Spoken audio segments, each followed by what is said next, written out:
ଓଡ଼ିଆ ସାହିତ୍ୟ ଜଗତରେ ଆପଣଙ୍କ ଅଧିକ ଉଚ୍ଚାର ସାହିତ୍ୟ ନାଟକ ସମ୍ପାଦନା ସହ ସଂଗଠନକୁ ନେଇ ଆପଣ ବେଶ ଚଳଚଞ୍ଚଳ।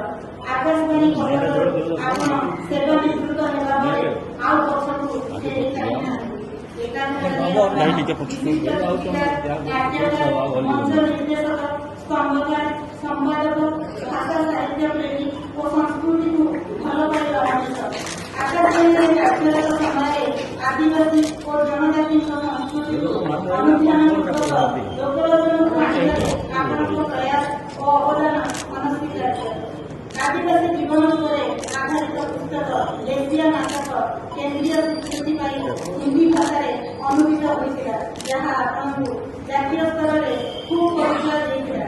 ଆପଣଙ୍କ ସାଧନାର ସ୍ମାରକ ସ୍ୱରୂପ ଓଡ଼ିଆ ଭାଷା ଭଣ୍ଡାର ପାଇଛି ଅନେକ ପୁସ୍ତକ, ଯେପରି ନାଟକ ନଦୀ ପୁଣ୍ୟବତୀ, ବିଭକ୍ତ ସମୟର ଓ ବସି ଯାଇଥିବା ନିଷ୍କର, କବିତା ମାୟା ବତୀର କୃଷ୍ଣା, ଅନୁଭବ ପୁସ୍ତକ ଜଣେ ଲୋକ ପିଲା ଓ ଶିଶୁମାନଙ୍କ ପାଇଁ ଅନନ୍ୟ ପୁସ୍ତକ, ପୁରାଣ ସୌରଭ ଭଳି ଅନେକ ସୃଷ୍ଟି ସଂଖ୍ୟା।